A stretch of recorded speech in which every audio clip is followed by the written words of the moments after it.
Miss Valerie, you need to leave immediately. This gallery doesn't display your kind of art. The gallery attendant's hand moved toward his earpiece.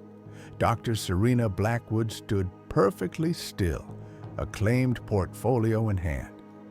It was 3:15 p.m. on a Wednesday afternoon at the Elysian Arts Gallery's flagship exhibition in downtown New York. The polished concrete floors gleamed under focused spotlights. Serena had walked through these doors wearing an avant-garde black ensemble, her steps confident and purposeful. Before we continue, tell us where in the world you are watching from. Drop it in the comments below.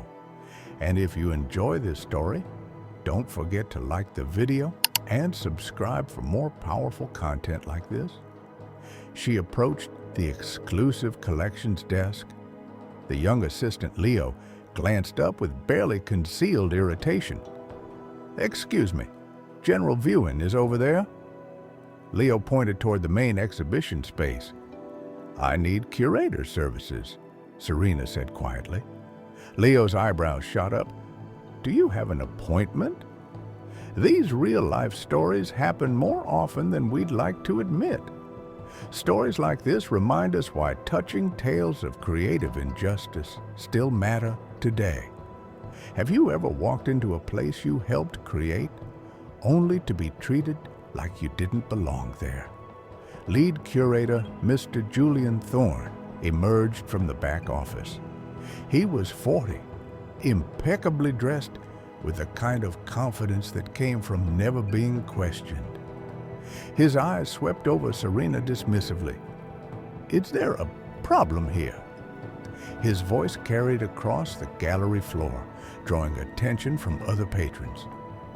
"No problem," Serena replied. "I'm requesting access to the curator services." Julian crossed his arms. "Are you sure you're in the right place?" "This is our premium collections area." He spoke louder than necessary. "Do you have an appointment?" A young woman named Chloe Kim sat at a nearby bench, ostensibly working on her tablet. She'd been documenting her day on Insta Art Live when this interaction began. Her phone screen showed 58 viewers, quickly climbing to 189. "I don't need an appointment," Serena said, maintaining her calm tone. "Ma'am, we have protocols here." Julian's voice grew more patronizing. "Premium curation requires significant artist credentials. Are you familiar with our requirements?" Serena set her portfolio on the polished concrete counter. The soft click echoed in the suddenly quiet space. "Perhaps you could explain them to me?" The leather portfolio was embossed. S.B. Elysian Arts Gallery, Board of Trustees. But Julian wasn't looking at details. He was performing for his audience. "Look, I don't want to make this difficult," Julian continued, "but exclusive representation starts at $250,000 in sales. We also require extensive documentation of artistic provenance." He paused meaningfully. Legitimate artistic provenance. Chloe's viewer count hit 450. Comments began flooding in. "Is this really happening? Someone needs to record this. This is 2024, not 1964. Serena checked her phone. The screen showed multiple missed calls. Gallery counsel, chief administrator, board secretary. The time read 3:20 p.m. "The board meeting starts in exactly 40 minutes, Mr. Thorne," she said quietly. Julian frowned. "What board meeting?" "Never mind." Serena's voice remained steady. "About those protocols you mentioned." "Right." Julian straightened, warming to his subject. "We need to verify identity, artistic history, and legitimate creative purpose. Some people try to use our services for questionable artistic activities." Regional Director Ms. Evelyn Reed appeared beside Julian. She was 48, sharp-eyed, and had clearly been briefed on the situation. What seems to be the issue? Evelyn's tone suggested she already knew the answer. This woman is requesting exclusive services without proper documentation, Julian explained. I'm trying to explain our requirements. Evelyn nodded approvingly. We have to be careful about suspicious activity. The art market regulators are very strict about know your artist requirements. Serena opened her wallet to retrieve her identification. A flash of a prestigious art critic's pass caught the light. An exclusive gallery patron card visible for just a moment before she selected her driver's license. Here's my identification, she said, sliding it across the concrete surface. Evelyn barely glanced at it. We'll also need proof of sales, exhibition verification, and a detailed explanation of your business with Elysian Arts. The invitation to the private trustee lounge peeked from Serena's portfolio. VIP Executive Lounge Level P1. Only board members and senior executives had access to that lounge. Chloe's live stream hit 950 viewers.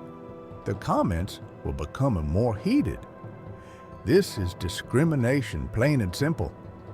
Someone called the art press. What gallery is this? They need to be exposed. I understand you have procedures, Serena said, but I'm simply trying to access services at my own gallery. Your gallery? Julian laughed. Ma'am, this is Elysian Arts Gallery. We've been serving New York's art community for 60 years. Yes, Serena replied. I'm aware of the history. Evelyn stepped closer. Look, we're trying to be accommodating, but you're being evasive. If you can't provide proper documentation, we'll have to ask you to leave. District Manager Mr. Arthur Hayes appeared on the curator's video screen. He'd been patched in from the regional office. His face filled the monitor behind the counter. What's the situation? Arthur demanded. Individual requesting exclusive services without proper credentials, Evelyn reported. She's being uncooperative. Arthur nodded grimly. Security protocols are clear. If someone can't verify their legitimate artistic need, they need to be removed. 2 security guards had positioned themselves near the exits. The esteemed Ms. Rose Dubois, a longtime patron, watched from the seating area with growing concern. Young man, Ms. Dubois called to Julian, perhaps you should check your records before making assumptions. Julian ignored her. His attention was on his performance, on demonstrating his authority. Ma'am, he addressed Serena, you have 5 minutes to provide proper documentation or we'll have to ask you to leave the premises. Serena's phone buzzed with a text message. She glanced at it briefly, then typed a quick response. Her fingers moved efficiently across the screen. Code 7, initiate immediately. 5 minutes, she repeated thoughtfully. That should be sufficient. Chloe's viewer count reached 1,500. Someone had shared the stream link and it was spreading across social media platforms. The hashtag Elysian Arts was beginning to trend locally. The tension in the polished concrete lobby was palpable. Other patrons had stopped their viewing to watch. Some were clearly uncomfortable. Others seemed entertained by the drama. Serena stood perfectly still, her portfolio positioned precisely on the counter. Her breathing was controlled, her posture relaxed. She checked her phone again. 3:25 p.m. Mr. Thorne, she said quietly, you might want to check your employee handbook, page 52, section 4. Julian's confident expression faltered slightly. What about it? the section on patron service standards," Serena replied, "particularly the part about treating all patrons with dignity and respect." "I am treating you with respect," Julian protested, though his volume suggested otherwise. "Are you?" Serena asked simply. The question hung in the air like a challenge. The next 15 minutes unfolded with the precision of a carefully orchestrated crisis. At 3:35 p.m., Julian made his first critical error. "Security!" he called loudly. "Please escort this individual to the exit." The two guards exchanged glances. Head of security, Mr. Leonard Miller, had 25 years of experience, 18 with Elysian Arts. Something about this situation felt wrong, but his protocol was clear. Support management decisions. Chloe's InstaArt Live had exploded to 3,500 viewers. Comments scrolled past faster than anyone could read. "This is insane. Someone knows who she is? Check the portfolio. That's a trustee's portfolio. Why isn't anyone helping her?" Ms. Dubois stood from her chair. At 80, she'd been a patron of Elysian Arts for 5 decades. Her husband had been on the original board of trustees. "Excuse me," she called across the lobby. "This is not how we treat patrons." Evelyn Reed spun around. "Ma'am, please don't interfere. This is a security matter." "Security matter?" Ms. Dubois' voice carried the authority of someone who'd seen decades of change. "That young woman has done nothing but ask for service." Julian was now fully committed to his performance. The audience of patrons and staff fed his conviction that he was protecting the gallery's interests. "Ms. Dubois, I appreciate your concern, but we have procedures for a reason." He turned back to Serena. "Ma'am, I'm going to count to 10. If you don't provide proper documentation, security will remove you." Serena opened her portfolio. The soft leather hinges made no sound, but every eye in the lobby tracked the movement. Inside, organized with military precision, were documents, a tablet, and what appeared to be access cards. She withdrew a business card and placed it on the concrete counter. Julian glanced at it dismissively. Anyone can have business cards printed. The card read, "Dr. Serena Blackwood, Chief Executive Officer, Elysian Arts Gallery." Evelyn leaned over to look. Her face went pale. That's impossible," she whispered. "Is it?" Serena asked quietly. The time was 3:42 p.m. Chloe's viewer count hit 4,500. Someone in the comments had started researching. "Oh my God, guys, Google Dr. Serena Blackwood, Elysian Arts Gallery. She's the actual CEO. They just tried to kick out their own boss. This is about to get real." Leonard Miller stepped closer. His radio crackled with an incoming message. "Security, please report to the front desk. Priority 1. The voice belonged to Chief Administrator Ms. Harper Lee, calling from the executive floor 50 stories above." Leonard keyed his radio. "Miller here. Situation in main lobby with, is Dr. Blackwood present?" Harper's voice cut through the static. Leonard looked directly at Serena for the first time. Really looked at her.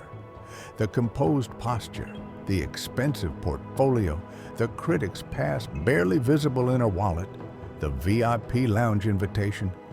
"Yes, ma'am?" "She's here. Stand down immediately. All personnel stand down." Julian hadn't heard the radio exchange. He was focused on his countdown, on his moment of authority. 7, 6, 5. Arthur Hayes' face still filled the video monitor. "Proceed with removal if necessary," he instructed from his regional office. "We can't appear weak on security protocols."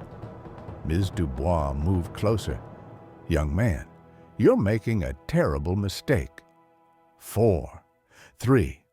Serena withdrew her tablet from the portfolio. The Elysian Arts executive portal appeared on screen, displaying her authenticated login. S. Blackwood, CEO. Evelyn saw it first. Her knees nearly buckled. "Julian," she whispered urgently, "stop counting." 2? Julian! Evelyn's voice cracked with panic. But Julian was committed. He counted too far to back down gracefully. His audience was watching. His authority was on the line. "Mr. Thorne," Serena said quietly, "I suggest you look at this screen." The tablet displayed her executive dashboard, real-time gallery performance metrics, board meeting schedules, regulatory compliance reports. Her authenticated CEO access credentials were clearly visible. The lobby fell silent except for the soft hum of air conditioning and the distant sound of traffic from Broadway. Julian stared at the screen. His face cycled through confusion, recognition, and dawning horror. Chloe's live stream had reached 5,200 viewers. The comments were erupting. "She's the CEO. They're so fired. This is the best thing I've ever seen. Screen recording this for evidence." At 3:48 p.m., 3 people in dark suits entered through the main doors. They moved with the quiet efficiency of lawyers arriving at a crime scene. Harper Lee, chief administrator, led the group. Behind her walked gallery counsel Ms. Nora Green and compliance director Mr. Ethan Cole. The cavalry had arrived. Leonard Miller immediately recognized Harper. His hand moved to his radio, but she shook her head slightly. The situation was beyond radio protocol now. "Dr. Blackwood," Harper said, her voice carrying across the polished concrete expanse, "I apologize for the delay. The board meeting has been moved to the executive conference room." Julian opened his mouth, then closed it. No words came. Evelyn Reed had gone completely white. She'd worked for Elysian Arts for 15 years. She knew exactly who Harper Lee was, and she knew that Harper only appeared for the most serious situations. "There's been a misunderstanding," Evelyn began weakly. "Has there?" Harper's voice could have cut glass. Ms. Dubois walked over to Serena. "My dear, I'm so sorry. This is not the Elysian Arts I've known for 50 years." "Thank you, Ms. Dubois," Serena replied warmly. "Your words mean more than you know." The elderly woman looked directly at Julian. "Young man, my late husband helped fund this gallery. He's probably rolling in his grave right now." Chloe's viewer count had reached 6,500. Local news outlets were beginning to pick up the story through social media monitoring. 4 different Twitter accounts with art journalists in their bios had requested to use her footage. Arthur Hayes was still on the video monitor, but his confident demeanor had evaporated. Someone at the regional office had clearly briefed him on developments. "Dr. Blackwood?" His voice came through the speakers. There seems to have been a communication breakdown." Serena looked directly at the camera. "Mr. Hayes, we'll discuss communication breakdowns in detail very soon." The time was 3:53 p.m. The board meeting was scheduled for 4 p.m. But Serena had a different timeline in mind. "Now," she typed a message on her tablet. "Board meeting moved to 4:30 p.m. emergency session. Full attendance required." Harper nodded and began making calls. Ethan Cole, the compliance director, was already documenting everything. His tablet captured timestamps, witness names, and regulatory implications. The Fair Art Practices Act, Equal Opportunity in Arts Act, and Community Cultural Reinvestment Act all had specific provisions about discriminatory treatment. The Art Market Regulatory Authority took such violations very seriously. "Mr. Thorne," Serena said finally, "you mentioned protocols. Let's discuss those in detail. All of them." Julian's career at Elysian Arts Gallery had exactly 42 minutes remaining, though he didn't know it yet. At 3:55 p.m., Dr. Serena Blackwood opened her portfolio completely. The organized contents told a story that Julian Thorne was only beginning to comprehend. Board meeting agendas, regulatory correspondence, executive reports, and a lanyard with her CEO identification badge lay arranged with military precision.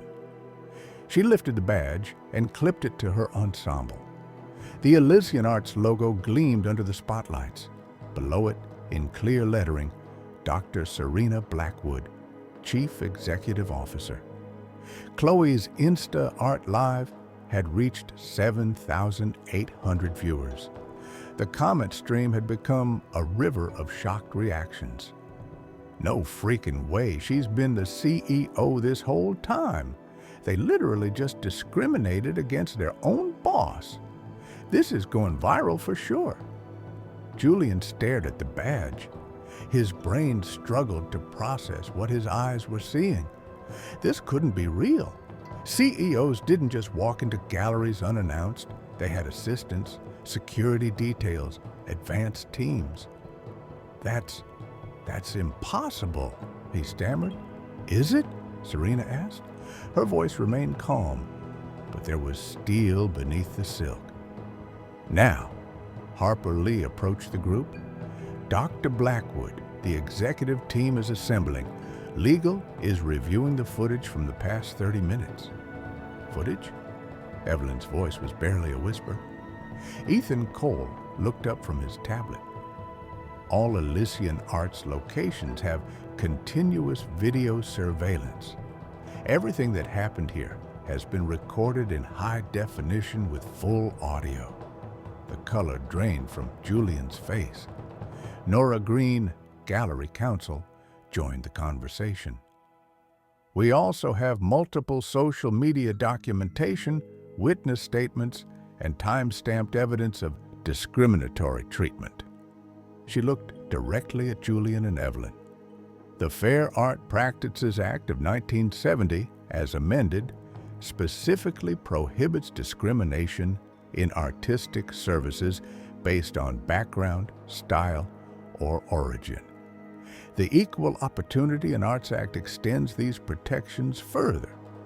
Ms. Dubois had remained near the group, witnessing history unfold. "In my 50 years with this gallery, I've never seen anything like this," she said, shaking her head. Leonard Miller, the head of security, approached Serena directly. "Dr. Blackwood, I want to apologize. If I had recognized you immediately—" "Mr. Miller," Serena interrupted gently, "you were following the instructions of your supervisors. This isn't about recognition, it's about how we treat all patrons." Arthur Hayes' voice crackled through the video monitor speakers. "Dr. Blackwood, there's clearly been a misunderstanding. Perhaps we could handle this internally."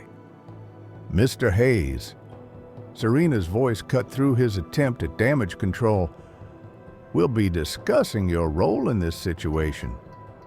I suggest you review the video footage of your instructions to proceed with removal if necessary." The regional office had gone silent.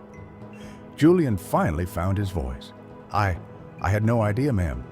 Dr. Blackwood, I was just following protocols." "No, Mr. Thorne, you weren't following protocols. You were following assumptions." Serena's tone remained measured, but her words carried devastating precision. "Tell me, what specific protocol requires you to question a patron's legitimate artistic need based on their appearance?" Julian opened his mouth, then closed it. There was no protocol for what he had done. What policy allows you to demand proof of legitimate artistic provenance from someone requesting basic gallery services? Silence. Which section of the employee handbook authorizes you to speak loudly about a patron's artistic worth in front of other patrons? Evelyn tried to intervene. Dr. Blackwood, we were trying to protect the gallery's interests. Were you? Serena turned her attention to the regional director. Ms. Reed, you've been with Elysian Arts for 15 years.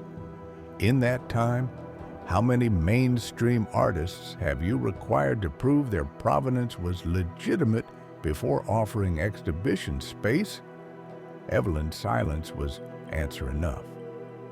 The tablet in Serena's hands chimed with incoming data.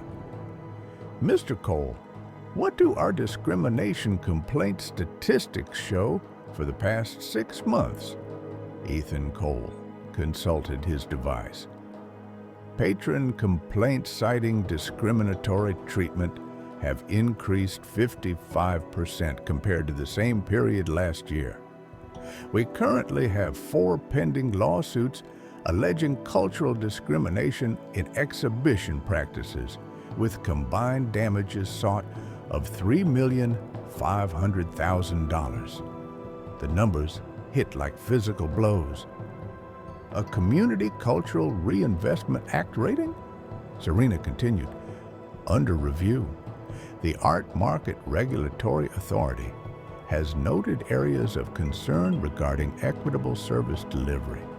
Chloe's viewer count had crossed 9,000. Someone had shared the stream link on Twitter, where Elysian Arts was trending nationally. Local news outlets were dispatching crews. Harper Lee's phone buzzed with urgent messages. Dr. Blackwood, Channel 1 News is requesting a statement. The Art Daily wants an interview. Social media mentions are spiking across all platforms. At 4:02 p.m., Serena made a decision that would reshape Elysian Arts Gallery's future. Ms. Lee, please contact all board members. Emergency session at 4:30 p.m., full attendance required. She paused, looking around the polished concrete lobby. And contact our crisis management team. We're going to need them. She turned to Nora Green. What's our legal exposure? Significant, the Gallery Council replied. Federal civil rights violations, potential class action liability, regulatory sanctions. The Art Market Regulatory Authority could impose penalties ranging from fines to operational restrictions. The art market wouldn't open until the next morning, but after-hours trading would reflect the crisis. Elysian Arts' valuation was about to take a hit. Mr. Miller, Serena addressed the security chief, please escort Mr. Thorne and Ms. Reed to the executive floor. They'll be participating in the board meeting. Julian's legs nearly gave out. The board meeting? Yes, Mr. Thorne. You wanted to discuss protocols. We're going to discuss them in detail. All of them. Ms. Dubois approached Serena one final time. My dear, I've seen a lot of changes in my years, but watching you handle this with such grace, your parents raised you right. Thank you, Miss Dubois. That means everything. The elderly woman looked at Julian with sad disappointment. Young man, you had a chance to serve someone remarkable today. Instead, you chose to judge her. That's not just poor patron service, that's poor character. Chloe ended her Insta Art Live at 4:07 p.m. Her final viewer count, 10,500. The footage had been screen recorded by dozens of viewers and was already spreading across multiple platforms. She approached Serena before leaving. Ma'am, Dr. Blackwood, I just want to say that what I witnessed here was wrong, but watching you handle it was inspiring. Thank you for bearing witness, Serena replied. Sometimes that's the most important thing we can do. As the main lobby cleared, Serena stood alone for a moment in the space where her leadership had been questioned. The polished concrete floors reflected the spotlights above.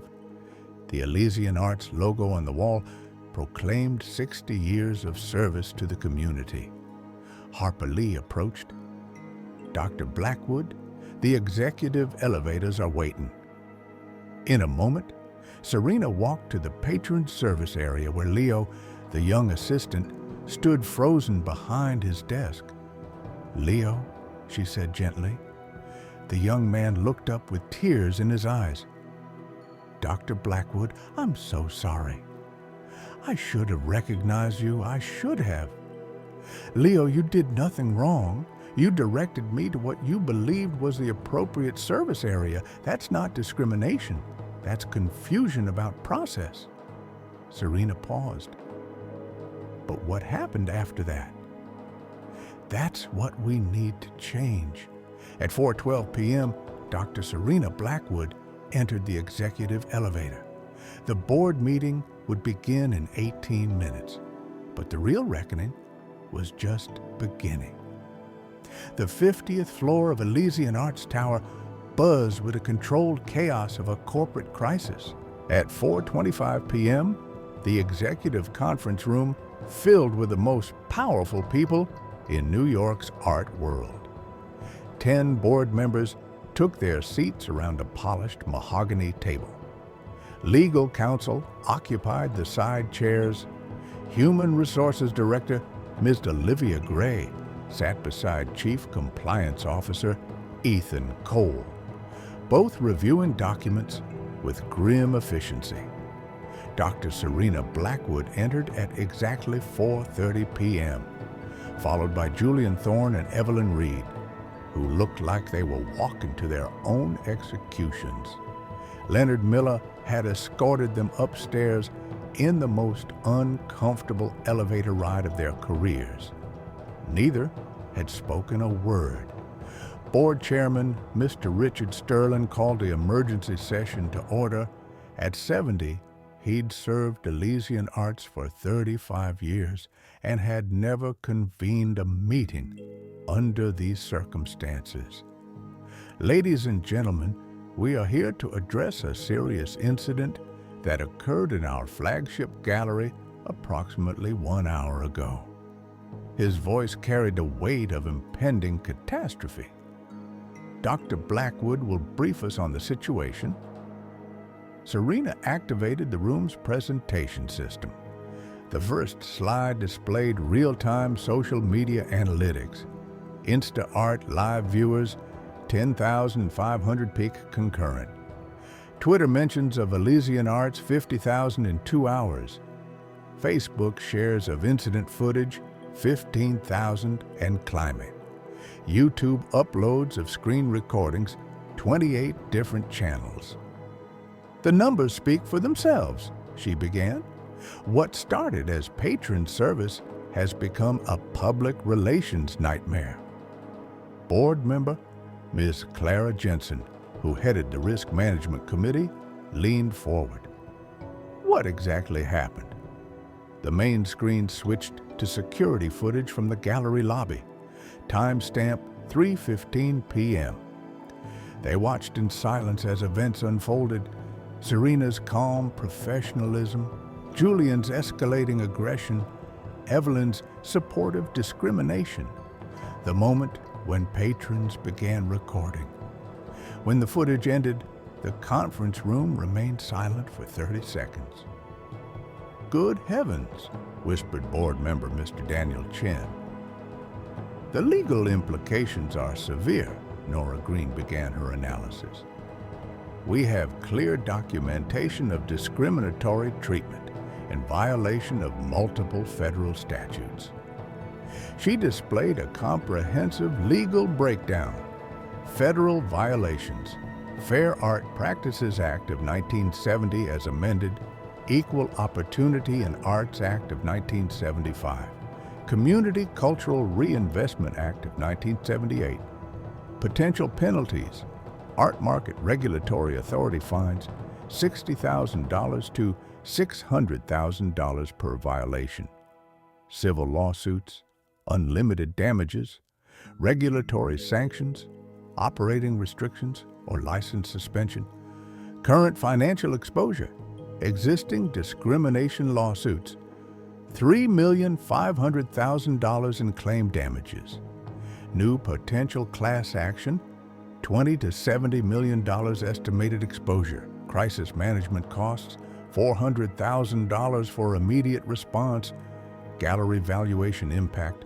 projected 10 to 15% decline at market open.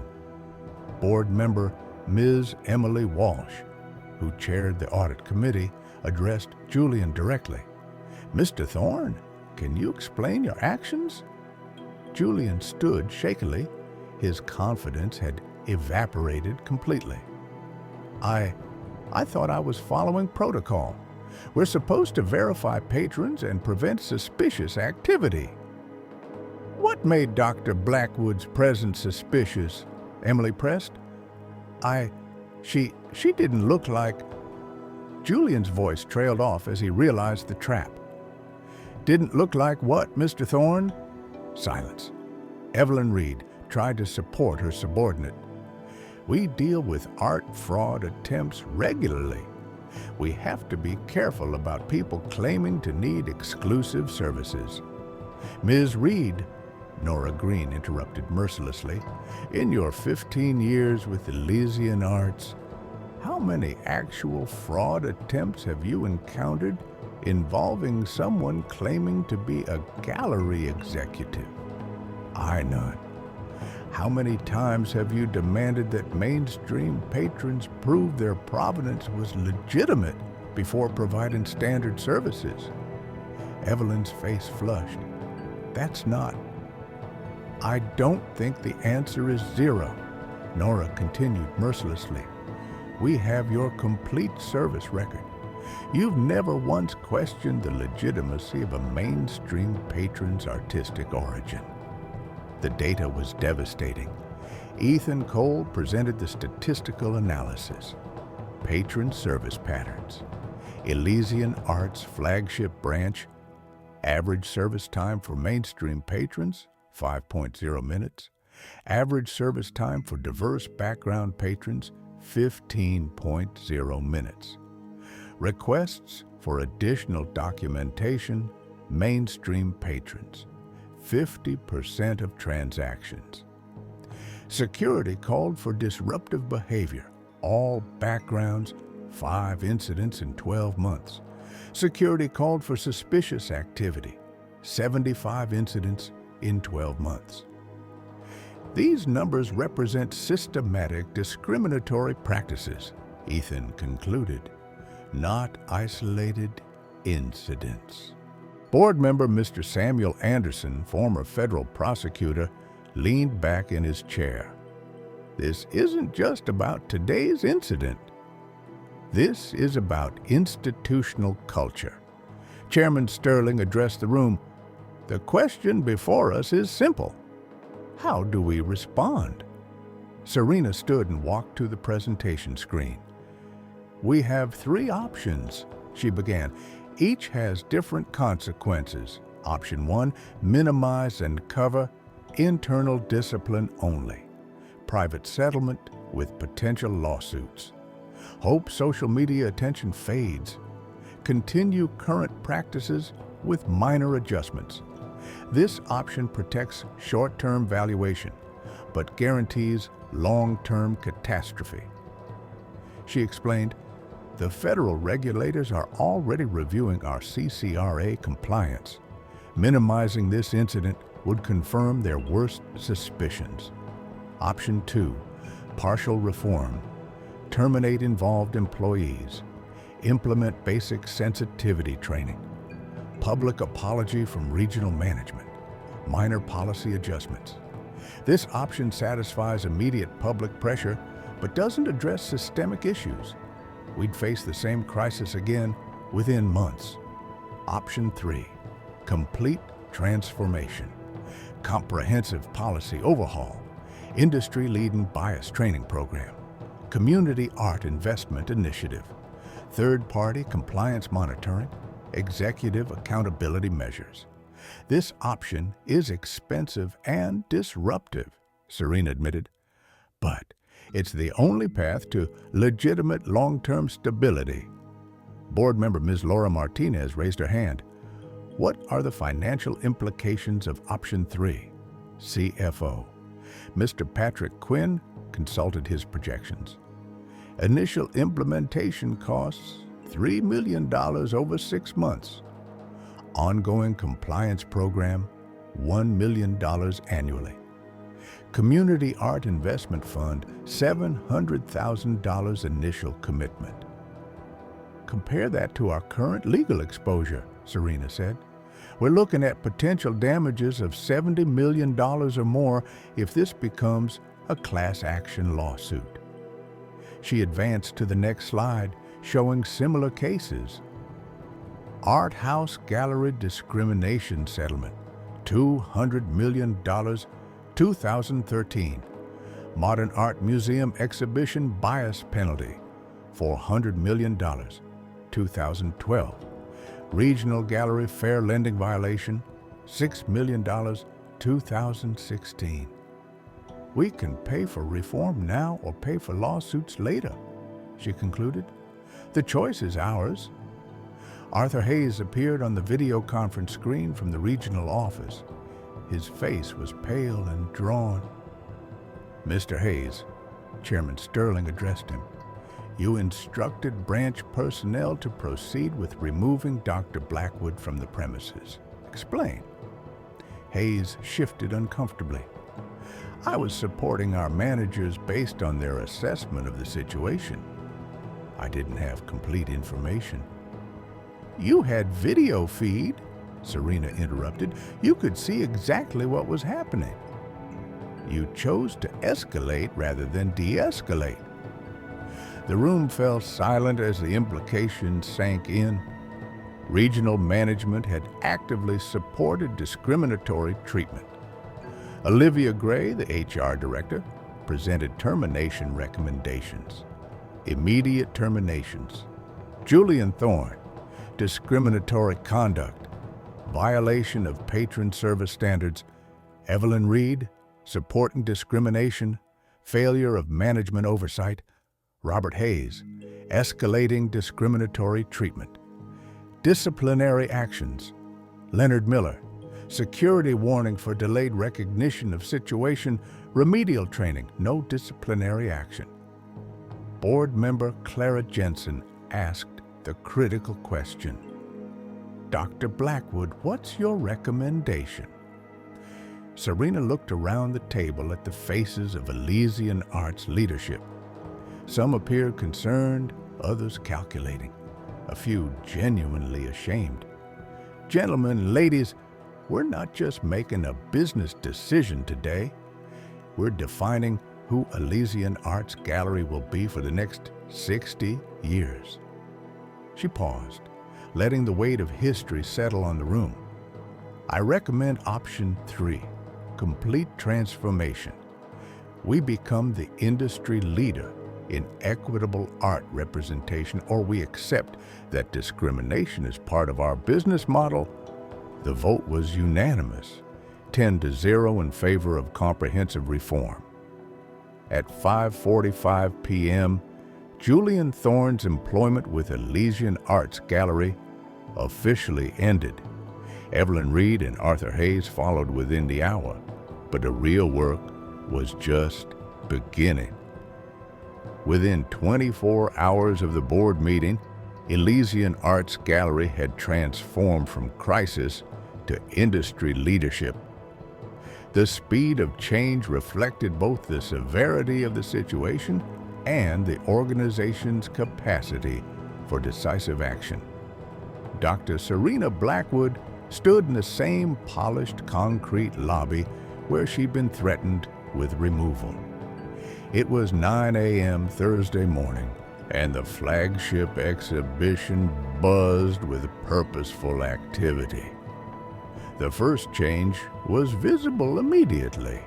A diverse team of compliance officers stationed throughout the patron service area, observing interactions and ensuring equitable treatment. Each wore a discrete badge identifying them as Patron Experience Advocates. Olivia Gray, HR Director, addressed the assembled staff.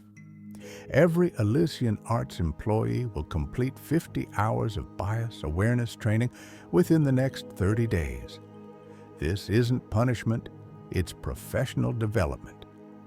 The Elysian Equity app had launched at midnight, an anonymous reporting system that allowed patrons and employees to document discriminatory treatment in real time.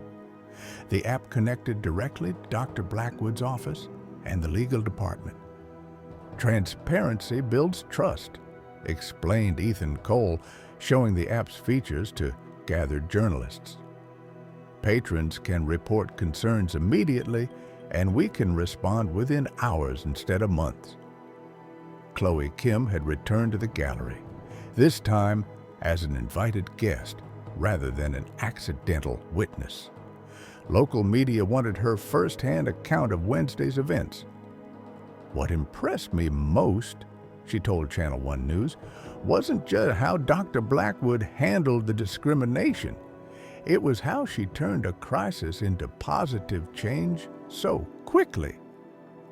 The Community Art Investment Fund had grown beyond the initial $700,000 commitment. Board members had contributed personal funds, bringing the total to $1,500,000 for emerging artist grants and cultural literacy programs. Ms. Dubois sat in the exclusive patron area, meeting with Serena personally. At 80, she'd witnessed decades of social change, but rarely seen transformation this rapid. My dear, in 50 years of patronage here, I've never been prouder to be an Elysian Arts customer, she said. You've honored your name and your position beautifully. The statistical changes were already measurable. Ethan Cole presented the morning's data, Wednesday versus Thursday metrics. Average patron service time equalized at 5.5 minutes across all demographics. Additional documentation requests down 78% for all patrons. Patron satisfaction scores up 92% from the previous week. Employee confidence ratings up 50% after emergency training sessions. The new policies went far beyond federal requirements. Elysian Arts equity standards, quarterly bias audits by independent third parties. Patron service times are monitored and reported monthly. Executive compensation tied to diversity and inclusion metrics. Mandatory community advisory board with rotating membership. Julian Thorne had spent Wednesday night in his apartment watching news coverage of his termination. Local stations had picked up Chloe's Insta-art footage, and his behavior was being analyzed on multiple platforms. Thursday morning brought an unexpected phone call from Dr. Blackwood's office. Mr. Thorne? Harper Lee's voice was professional, but not unkind. Dr. Blackwood would like to offer you an opportunity for personal growth. The opportunity was enrollment in a comprehensive diversity education program, fully funded by Elysian Arts. 6 months of intensive training, counseling, and community service with guaranteed job placement upon successful completion.